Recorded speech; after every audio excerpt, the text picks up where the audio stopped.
Les requins. Les prédateurs les plus redoutables des océans. Mais même le grand blanc fait pâle figure à côté du plus grand des requins, le mégalodon. Son nom étrange signifie « grande dent ». Ce requin préhistorique était pourvu de larges mâchoires de 3 mètres et de dents crénelées puissantes. Le mégalodon avait donc les moyens de s'attaquer aux plus grosses baleines et de leur infliger de terribles blessures.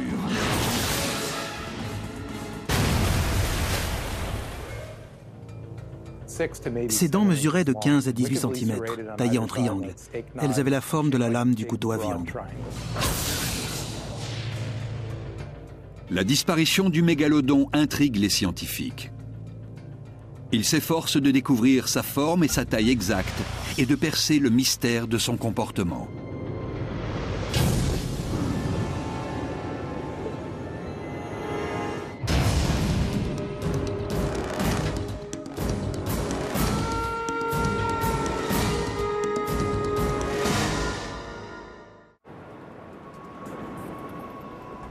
Les océans recouvrent près de 70% de la surface de la planète. C'est ici que la vie a commencé. Parmi les premières créatures sous-marines, il y avait de grands prédateurs. Calmars géants, pastenagues et baleines à dents ont longtemps sillonné les océans. 300 millions d'années avant que le tyrannosaure donne son premier coup de dent, un superprédateur écumait les fonds marins. Le requin.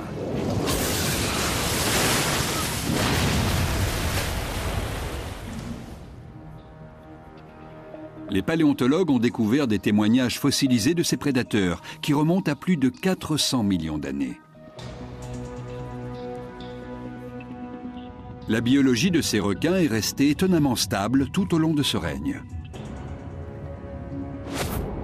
Si on observe un spécimen qui vivait il y a 350 millions d'années, on reconnaît aisément qu'il s'agit d'un requin. Il peut y avoir quelques différences avec les squales d'aujourd'hui, mais rien de flagrant. On sait tout de suite que l'on est en face d'un requin. La plupart des requins préhistoriques ont disparu, mais le grand requin blanc qui parcourt toujours les océans existait déjà il y a 10 millions d'années.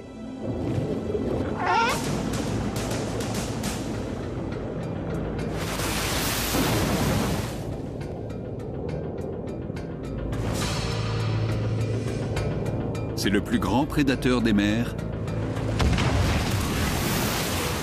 et le digne descendant du mégalodon.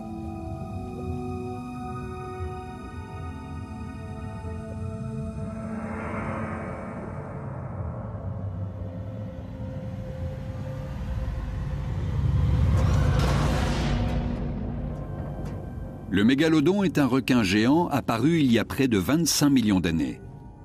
Il s'est éteint il y a 2 millions d'années. C'est le plus grand prédateur des océans qu'on ait recensé. Un formidable chasseur. Gigantesque.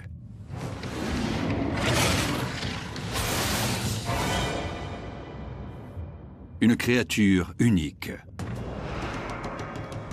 Des dents aiguisées comme des rasoirs sur un animal de la taille d'un bus. C'est le prédateur par excellence. Paradoxalement, le mégalodon n'a laissé que peu de traces.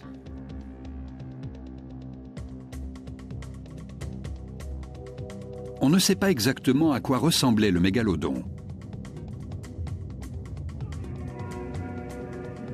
On ne peut que le supposer et imaginer comment il tuait ses proies. C'est une véritable énigme. Pour la résoudre, les scientifiques ont besoin de preuves fossiles. Sur Terre ou dans l'eau, une fois mortes, toutes les créatures se décomposent. Celles qui ont un squelette se réduisent assez rapidement à un amas d'eau. Le mégalodon pose un problème. Le squelette d'un requin, composé presque exclusivement de cartilage, laisse peu d'éléments fossilisés.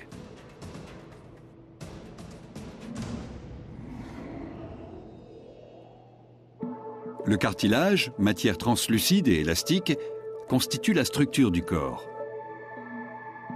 Exposé à l'eau salée, au sable et surtout aux bactéries, le squelette du mégalodon se conserve mal. Le cartilage, c'est cette matière jaune tirant sur le brun. C'est la composante souple du squelette cartilagine. Ces petits prismes ici donnent de la rigidité au cartilage. Ils renforcent le squelette. Mais ces éléments sont maintenus par des fibres organiques. Après la mort, ces fibres se décomposent et disparaissent.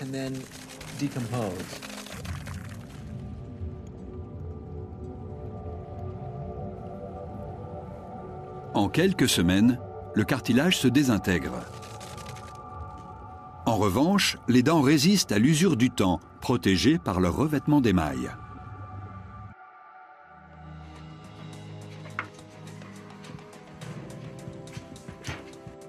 Les chercheurs tentent de recomposer le requin géant.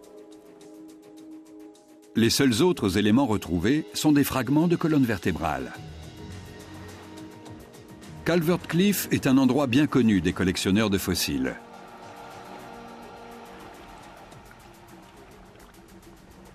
Le docteur Stephen Godfrey effectue des fouilles sur ce site depuis plus de 10 ans.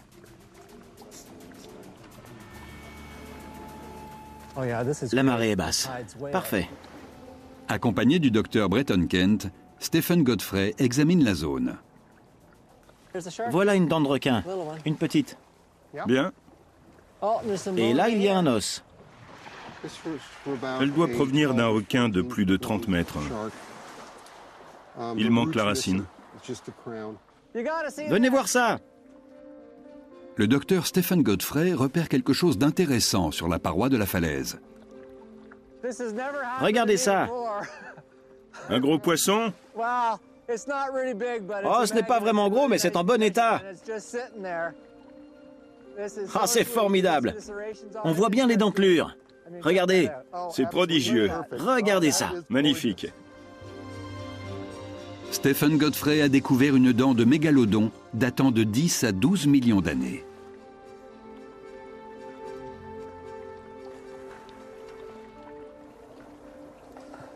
Une dent du haut. En bon état. Impossible de trouver mieux. C'est un beau fossile. Magnifique. Les fractures de compression sont fréquentes sur les dents de mégalodon. Cette fracture de compression, là, sur la pointe, est intéressante.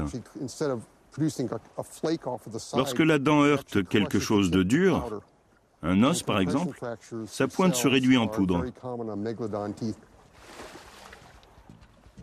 Ces fractures ont abouti à une adaptation biologique exceptionnelle, le renouvellement constant des dents.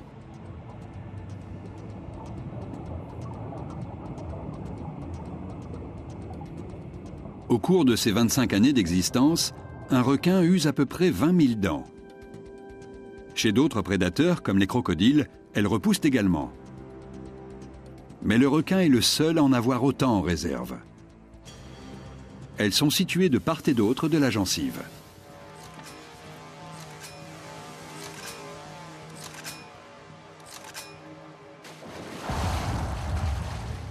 Les dents de mégalodon fournissent beaucoup d'informations.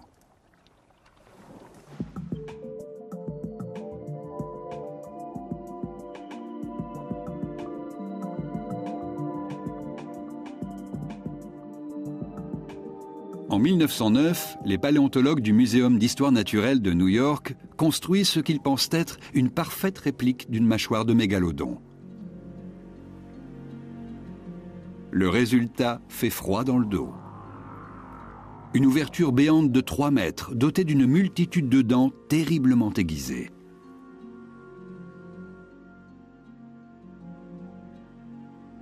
Mais ils ont commis des erreurs. Le docteur Gordon Hubel, zoologiste, étudie les mâchoires de requins depuis 40 ans. Au début des années 1900, ils ont reconstitué cette mâchoire de mégalodon sans connaître l'implantation dentaire réelle. Ils ont donc placé les dents un peu au hasard. Les scientifiques ont choisi les plus grandes dents parmi les fossiles recueillis aux 4 coins du monde.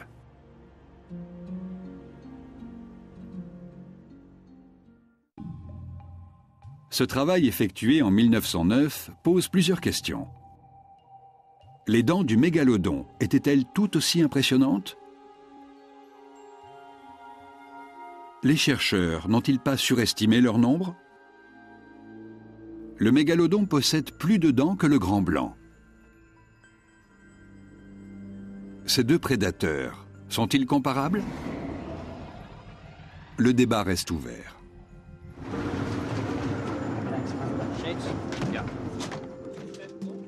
Ryan Johnson étudie le grand requin blanc au large de l'Afrique du Sud. Les hommes qui ont trouvé ces dents fossilisées cherchaient des comparaisons avec un animal actuel. Ils ont immédiatement pensé au grand blanc. C'est pourquoi on rapproche encore aujourd'hui le grand blanc du mégalodon.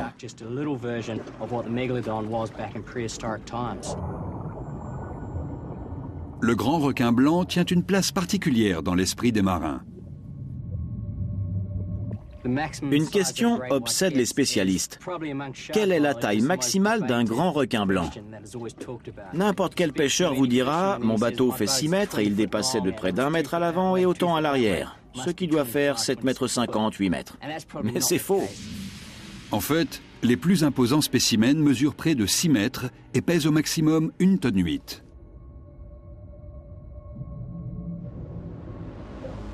Les mégalodons, eux, mesuraient entre 15 et 17 mètres et pouvaient atteindre 45 tonnes. La comparaison entre le grand requin blanc et le mégalodon est assez juste. Mais la seule source d'information que nous ayons, ce sont ses dents. Leur principale similitude, ce sont les crénelures et la forme triangulaire. Ces prédateurs n'avalent pas leur proie tout rond. Le mégalodon, comme le grand blanc, arrache des morceaux de chair énormes. En 1988, Gordon Noble reçoit un coup de téléphone d'un ami collectionneur de fossiles. Il lui parle d'une incroyable découverte dans une mine de phosphate en Floride. Larry Martin a trouvé 95 dents de mégalodon. Elles permettront de dévoiler une partie du mystère qui entoure cette étonnante créature. C'est la série de dents la plus complète jamais retrouvée. Une fois qu'on les aura placées, on saura si l'animal est vraiment l'ancêtre du grand requin blanc ou s'il appartient à une autre espèce. 80 ans après la première reconstitution de mâchoire de mégalodon, les chercheurs vont peut-être enfin découvrir à quoi ressemblait le plus grand prédateur des mers.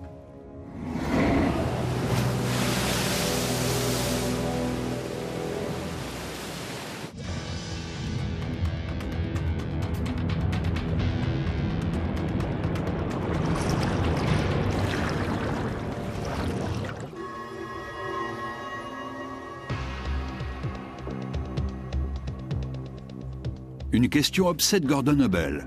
Comment ces dents étaient-elles disposées? Nous avons cherché pendant 10 ans. Nous ne savions pas alors quelle était la position exacte des dents sur les mâchoires du mégalodon. Et chaque fois qu'un spécialiste nous rendait visite, nous lui demandions de disposer les dents sur les mâchoires. Chez le grand requin blanc, la troisième dent est particulière. Et c'est ça qui nous perturbait. Nous n'avions pas envisagé que le mégalodon n'appartienne pas à la même lignée que le grand blanc, ni l'absence de cette troisième dent plus petite et incurvée vers l'intérieur. En fait, sa troisième dent a presque la même taille que les deux premières. Quand on a compris ça, tout s'est mis en place. La mâchoire supérieure compte 24 dents, la mâchoire inférieure 22. Derrière elle, environ 200 autres attendent de pouvoir avancer.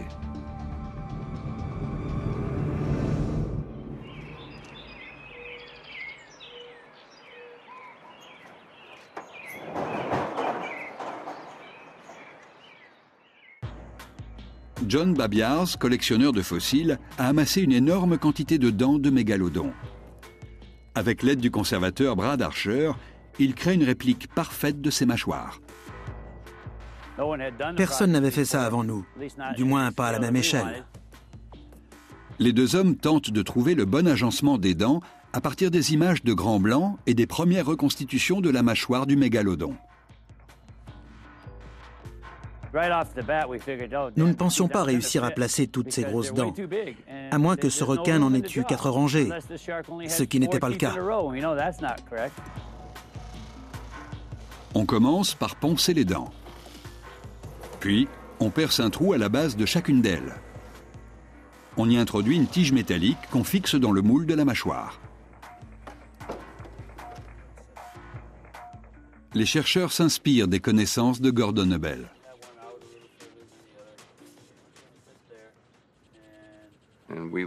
Après avoir examiné toutes les dents en notre possession, nous les avons assemblées en les serrant autant que possible. Septembre 1994, les mâchoires sont enfin prêtes. On les emporte au musée d'État d'Arizona. Le résultat est incroyable. Même si ces mâchoires sont légèrement plus petites que celles qui ont été reconstituées en 1909, elles restent impressionnantes. Ces mâchoires font environ 2,30 m de haut sur 2,60 m de large et comportent 254 vraies dents.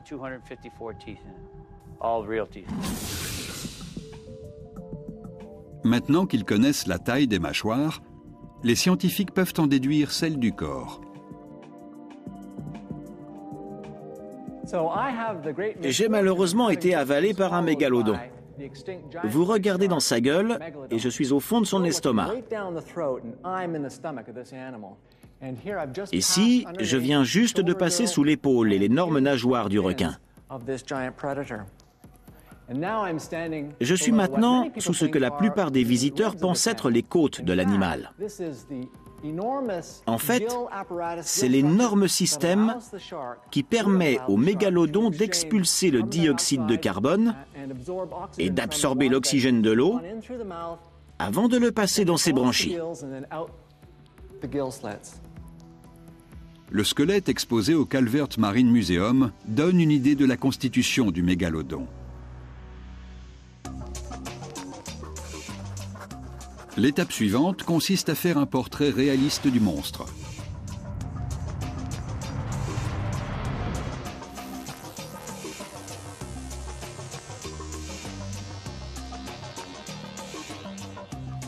Pour cela, Michael Gottfried collabore avec Jim Melly, modéliste animalier, pour réaliser une maquette de mégalodon. Ce travail est au croisement de la science et de l'art. Les découvertes scientifiques s'incarnent dans un modèle.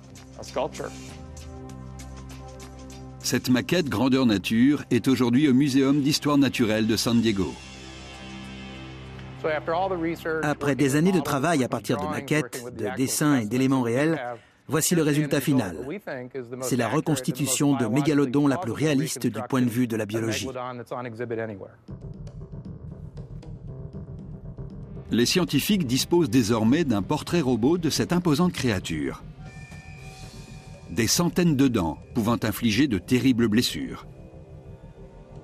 Une gueule de 3 mètres de large et 2 mètres de haut. Et un corps d'au moins 15 mètres. Le mégalodon est un animal gigantesque. Il pèse environ 3 tonnes par mètre, soit un poids total de 50 tonnes. Comment fonctionnaient ces mâchoires?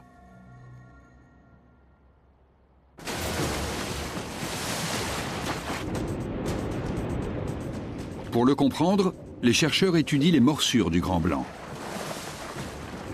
Ils pensent que les deux requins procèdent à l'identique. Ils heurtent violemment leur proie et en arrachent de grands morceaux.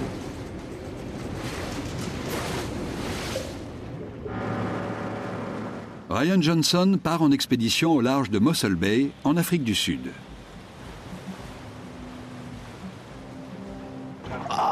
Regardez celui-là.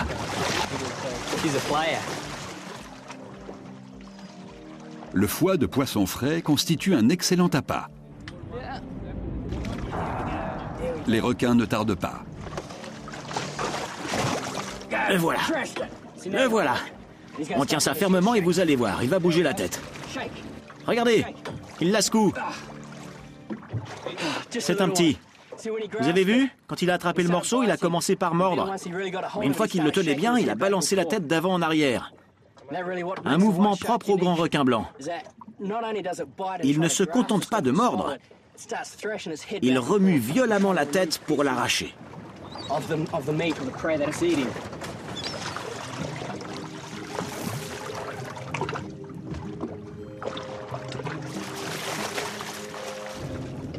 Mais certains animaux, comme ces otaries, sont très rapides et difficiles à attraper.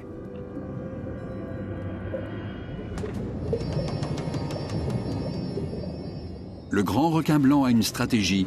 Il attaque par en dessous.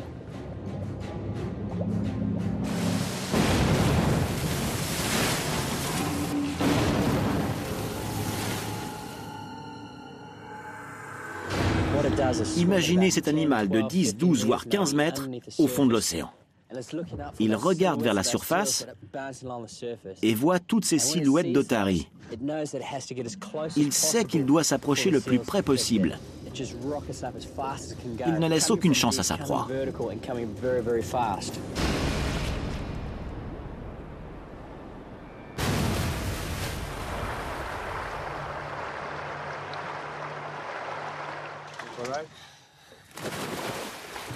Mais Ryan Johnson ne se contente pas d'observer depuis le bateau. Si l'on veut réellement savoir comment le grand blanc nage, il faut plonger avec lui. Grâce aux nouvelles techniques audio, on peut suivre en temps réel les commentaires de Johnson. La force de propulsion du grand blanc vient de sa queue. Ces deux bandes musculaires appelées muscles rouges fonctionnent comme des pistons, dans un mouvement continu d'avant en arrière. C'est le prédateur le plus efficace de l'océan.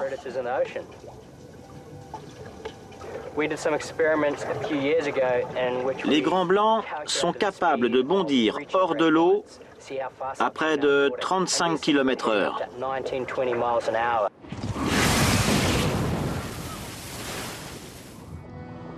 Il y a 12 millions d'années, le mégalodon possédait probablement les mêmes atouts. Le cétoptère, semblable à la baleine de mink actuelle, constitue sans doute une proie pour le mégalodon. Cette baleine, 5 fois moins grande qu'un mégalodon adulte, pèse tout de même 5 tonnes. Propulsé par les puissants muscles de sa queue, le carnivore s'élance vers la surface. La baleine n'est pas aussi rapide que son adversaire, mais elle est plus agile.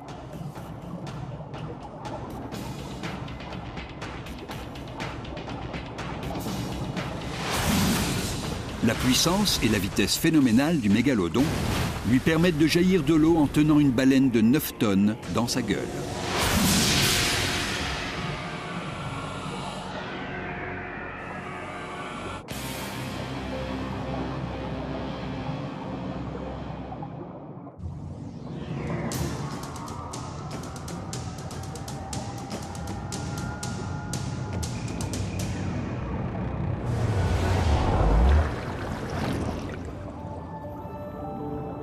Selon la plupart des scientifiques, le mégalodon est ovovivipare. Il donne naissance à des petits déjà développés. Le mégalodon n'a qu'un petit par portée. Il mesure entre 2,50 m et 3 mètres à la naissance. C'est un beau bébé. Et ses nouveau-nés sont affamés. Dès la naissance, il s'attaque à de plus grosses proies qu'eux. Un troupeau de paisibles dugongs est une cible de choix pour un superprédateur. Ces vaches marines sont appétissantes. Ce sont des dugongs, pas des lamantins. Les lamantins sont arrivés plus tard.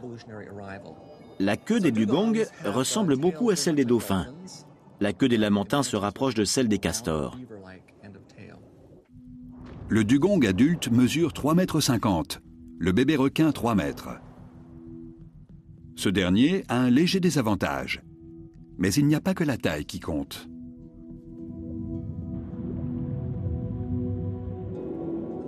Les dugongs sont des animaux léthargiques. Voici un morceau de côte. C'est lourd et dense. Il y a une trace de morsure sur toute la longueur. C'est une marque faite par un très gros requin.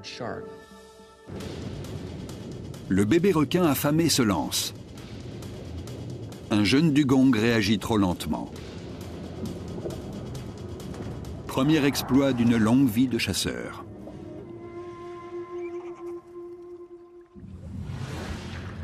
Les scientifiques étudient la longévité de ces requins géants.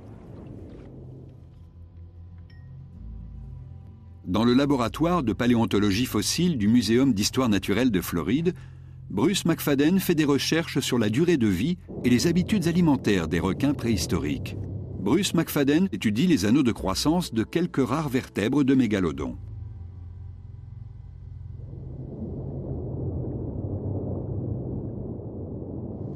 Nous les comptons exactement comme les anneaux des arbres. La portion inférieure de la vertèbre de requin porte le nom de centrum. Les centras de mégalodons sont très rares. Presque tous nos fossiles indiquent une durée de vie de 25 à 40 ans. Le mégalodon aurait pu vivre plus longtemps, puisqu'il n'avait pas de prédateurs.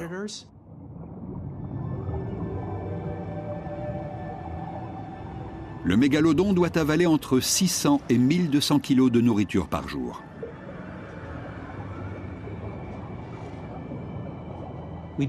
On ne connaît pas ses habitudes alimentaires. Ce qui est sûr, c'est que cet énorme requin passe la plupart de son temps à sillonner l'océan en quête de nourriture.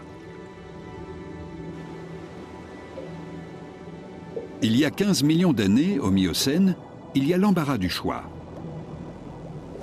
Baleines, dauphins, dugongs, tortues de mer et poissons de toutes sortes.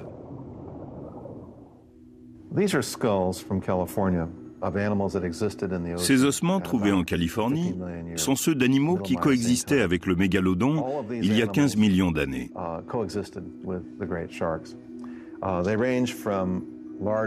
Ils sont classés par ordre de taille. Les grands dauphins, les petits dauphins,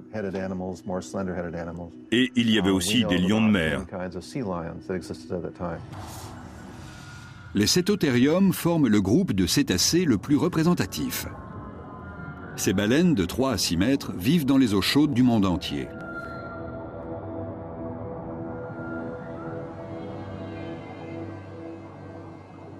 Malgré leurs 18 tonnes, elles sont aussi rapides qu'agiles. Ces créatures sont une cible facile pour le mégalodon.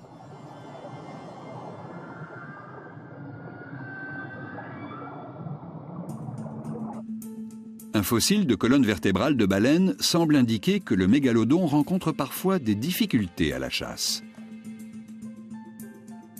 La surface de l'os est usée. On cherche donc à l'intérieur de la vertèbre ce qui est arrivé à la baleine. Posez-la sur la table. Vous voulez un scanner de l'ensemble ou juste la pathologie? Le scanner révèle la gravité de la blessure. Une fracture de compression court tout le long de cette vertèbre.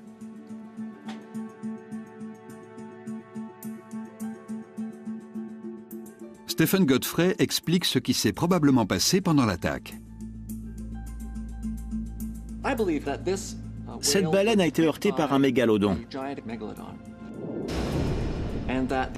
L'impact très violent a exercé sur cette vertèbre une pression insupportable. Elle a fait sauter le bas de la vertèbre et l'a poussée en avant. Le processus de réparation de l'os prouve que l'animal a survécu.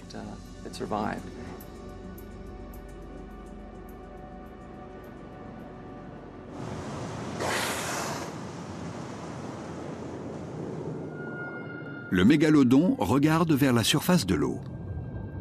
Il aperçoit un groupe de 3 baleines. Ces adultes font 6 mètres et pèsent 18 tonnes. Le mégalodon se met en embuscade sous les baleines.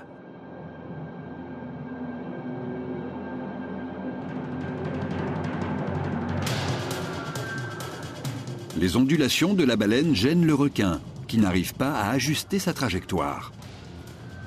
Les puissantes mâchoires du mégalodon manquent leur cible, et sa tête heurte la baleine.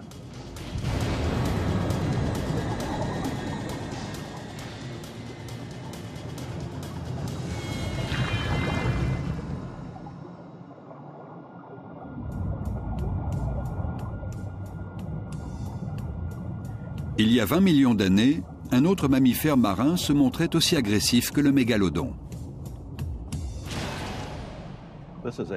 Voici le crâne d'une baleine préhistorique appelée squalodon. Ces animaux étaient sans doute des super prédateurs. Le squalodon faisait un adversaire idéal.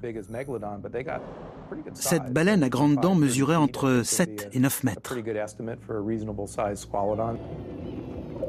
Le squalodon était un grand prédateur, comme les orques. Pour interpréter le comportement d'une espèce disparue, on se réfère aux animaux actuels. Dans le cas des squalodons, ce sont les baleines tueuses. On sait que certaines baleines s'attaquent aux requins. Ça ne marche pas toujours que dans un sens.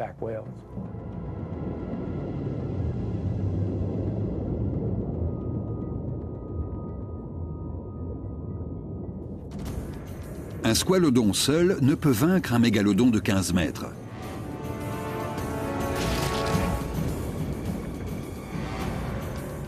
Mais ces mammifères marins se déplacent en groupe. Le squalodon devait être un animal intelligent, contrairement au mégalodon. Chez les requins, la capacité de raisonnement n'est pas aussi développée que chez les mammifères marins.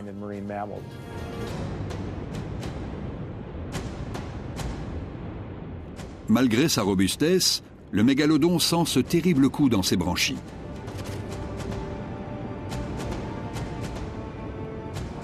Cette fois, il est seul contre tous. Le squalodon ne survivra peut-être pas longtemps, mais le mégalodon, lui, gardera des cicatrices de ce combat. Les prédateurs rencontrent tous le même problème. Leurs attaques ne sont pas toujours victorieuses. Seules quelques-unes aboutissent à la mort de la proie, qu'ils dévorent ensuite. Mais il y a mieux que les squalodons et les dugongs. Au Pliocène, les eaux côtières sont peuplées d'immenses baleines. Lorsque le mégalodon veut s'offrir un festin, il s'attaque parfois à une proie plus grosse que lui.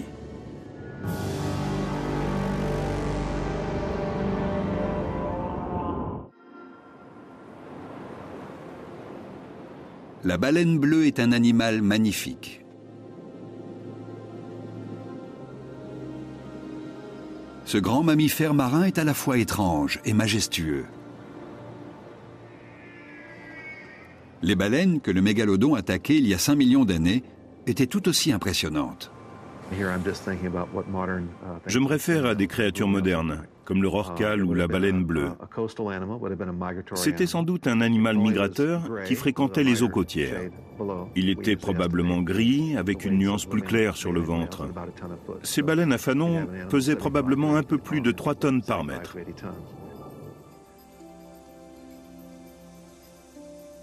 Le docteur Lawrence Barnes a fait une découverte étonnante près de Santa Barbara.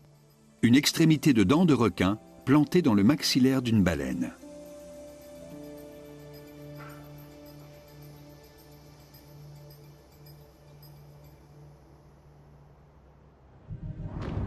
Cette créature est plus longue d'environ 6 mètres et pèse 22 tonnes de plus que le mégalodon.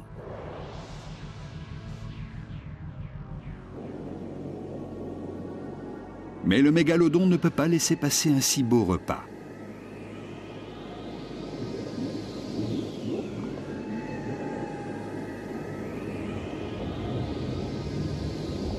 La baleine étant bardée d'épaisses couches de graisse, la réussite du mégalodon tient essentiellement à la taille et aux crénelures de ses dents.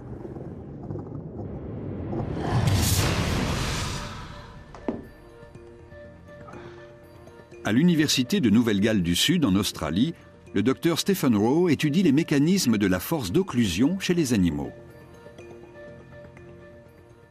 Il s'agit de la pression qui s'applique lorsque les mâchoires se referment. La force d'occlusion est générée par les muscles qui permettent de fermer la mâchoire. Ce que nous voyons là, c'est un simple système de levier. On applique une force à l'une des extrémités du levier et l'on obtient une force de réaction à l'autre bout. Stephen Rowe effectue d'abord un travail peu ragoûtant. Il scanne une tête de requin à l'hôpital voisin.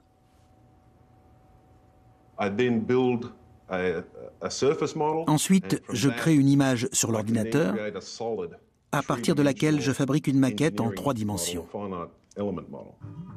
Cette maquette a permis de déterminer la force d'occlusion maximale du grand requin blanc.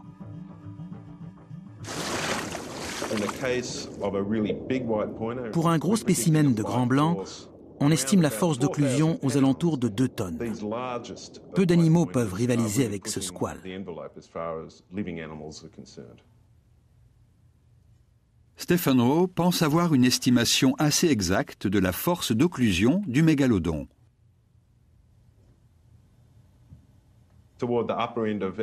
Si l'on se réfère à l'indice le plus haut de la masse corporelle du mégalodon, on estime sa force d'occlusion à 20 tonnes, ce qui est monstrueux. Avec une force pareille, vous pourriez broyer un bus, si toutefois vous aviez les dents et les mâchoires appropriées. Quelle vision terrifiante pour les cétacés de l'époque. Les grosses baleines à fanon deviennent nerveuses quand elles voient ou entendent des orques. Alors imaginez qu'elles se retrouvent face à l'un de ces mastodontes. Ce serait la panique. Mais une fois l'attaque lancée, la baleine n'a pas le temps de réagir. Le mégalodon prend les grandes baleines par surprise, en nageant derrière elles. Puis, avec ses dents, il arrache les 2 côtés de leur nageoire caudale. Il les prive ainsi de leur système de propulsion.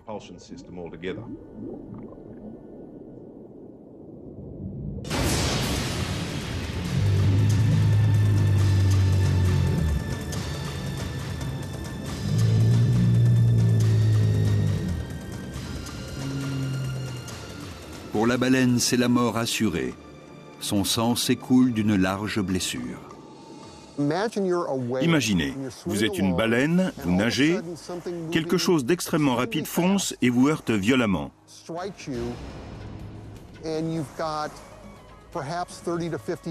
La première chose à faire est de bloquer l'air dans vos poumons. Les os craquent. Le choc a provoqué une hémorragie interne. L'impact initial a libéré énormément d'énergie. Vous mordez et secouez la tête, mais le coup fatal a déjà été porté. Mais comment le mégalodon peut-il empêcher une baleine de 68 tonnes de s'enfuir?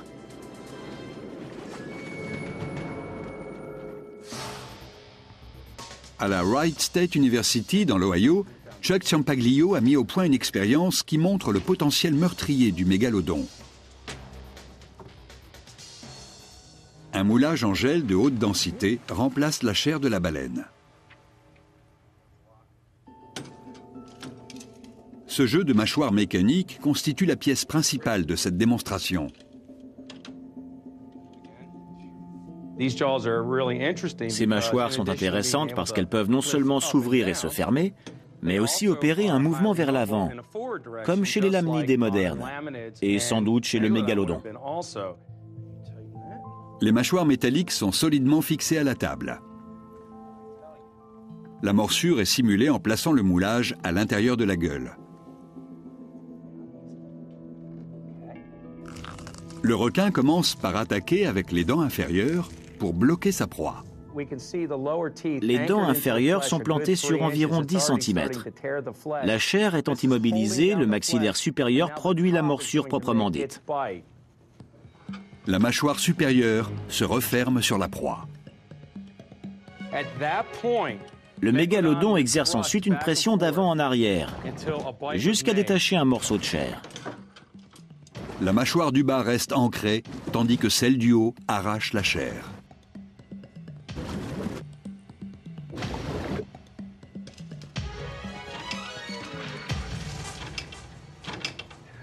Bon, Nous avons infligé des blessures très importantes au moulage. Les dents ont laissé d'énormes marques. Si c'était un vrai requin, ce morceau de chair serait déchiré sur plus d'1 mètre de chaque côté.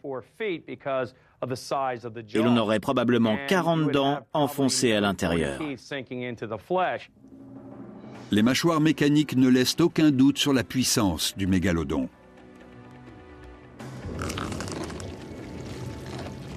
En quelques minutes, il ne reste plus qu'une carcasse de la baleine. Aujourd'hui encore, le mégalodon a fait un bon repas. Mais malheureusement pour lui, durant le Pliocène, les eaux océaniques commencent à se refroidir. Plusieurs espèces de baleines disparaissent. Le règne du mégalodon touche à sa fin.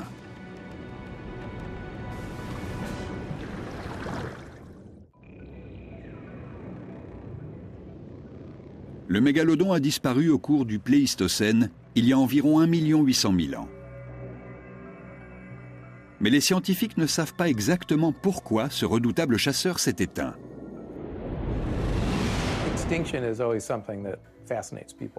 Les gens sont toujours fascinés par l'extinction d'une espèce. Nous voulons connaître son mode de vie.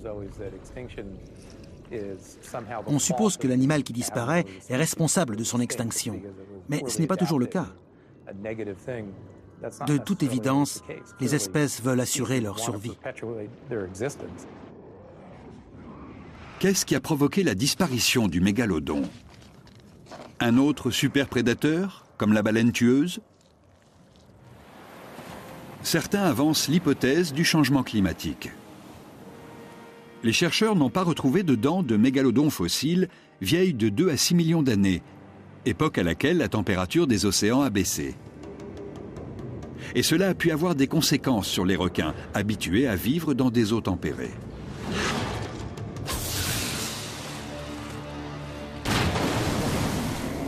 Les paléontologues savent également qu'au cours du Miocène, la population des petites baleines s'est éteinte au profit de plus grosses espèces.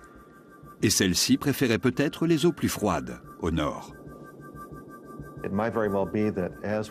Si les baleines ont migré pour passer l'été au nord, sous des climats plus froids, les requins se sont retrouvés privés de nourriture.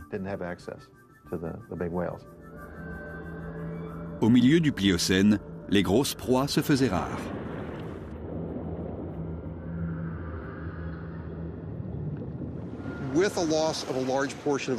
La disparition des 3/4 des espèces de baleines pénalise le mégalodon. Mais il lui a fallu pourtant continuer à se nourrir. Le cannibalisme a sans doute toujours existé chez les mégalodons, mais il s'est probablement développé à cette époque-là.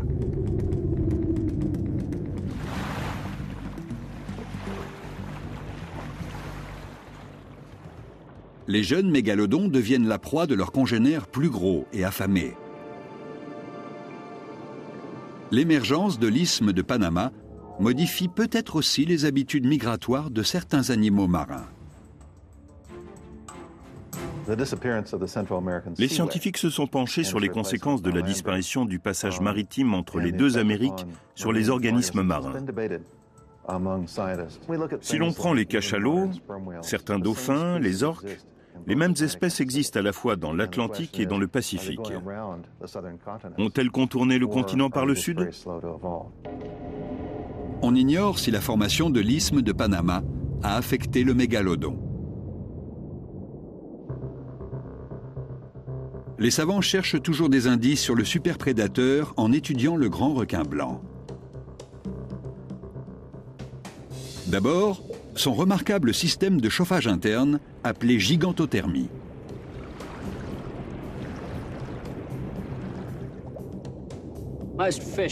La plupart des poissons ont le sang froid, mais pas le grand blanc. Il arrive à élever sa température corporelle au-dessus de celle de l'eau, caractéristique qu'on a longtemps cru spécifique aux mammifères. Et il y arrive grâce à des vaisseaux sanguins spécifiques. Ces derniers réchauffent le sang qui irrigue certains organes essentiels, en particulier les yeux et le nez. Les paléontologues n'ont pas encore prouvé que le mégalodon possédait cette extraordinaire faculté biologique. Plus important encore, selon les scientifiques, le grand blanc a été favorisé par la diversité de son régime alimentaire.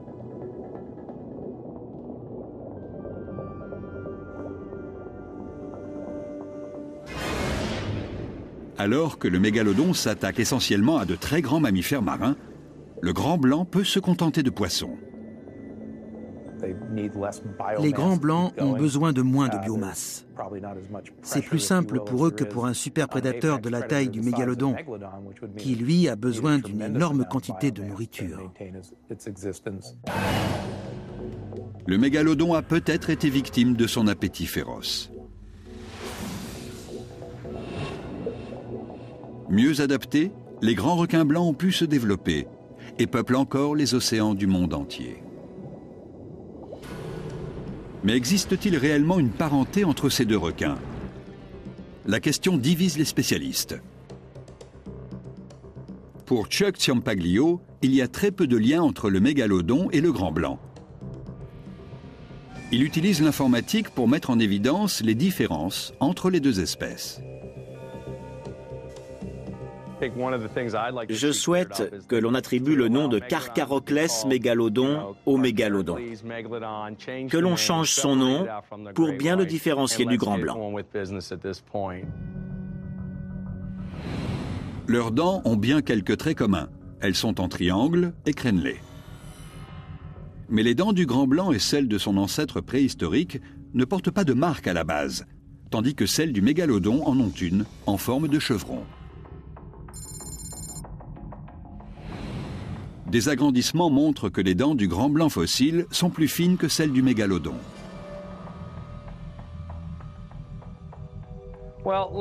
Si je vous montre une dent d'un petit mégalodon, de la taille de ce grand blanc, vous pouvez voir qu'elle est différente. Les crénelures ne sont pas les mêmes. Cette dent est distincte de celle-ci, qui appartient au grand blanc. Les chercheurs ont comparé les dentitions de l'actuel grand blanc, du requin mako disparu et du mégalodon. Que l'on observe la racine, le tranchant ou toute la dent, celle du mako disparu et celle du grand blanc coïncident toujours, dans n'importe quelle position, contrairement à celle du mégalodon. Il n'y a pas de parenté directe entre le mégalodon qui s'est éteint il y a des millions d'années et le grand blanc. Certains scientifiques continuent de croire que le grand requin blanc et le mégalodon ont un lien de parenté directe.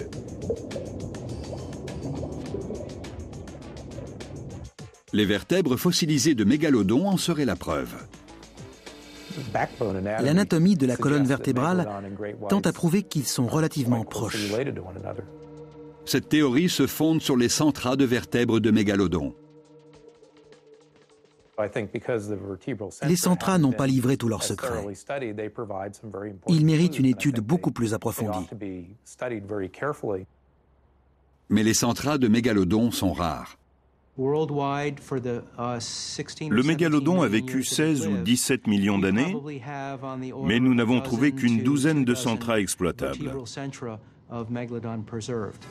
Les informations contenues dans les centras apporteront peut-être une réponse à la question que tout le monde se pose. Les gènes du mégalodon se retrouvent-ils chez le grand requin blanc?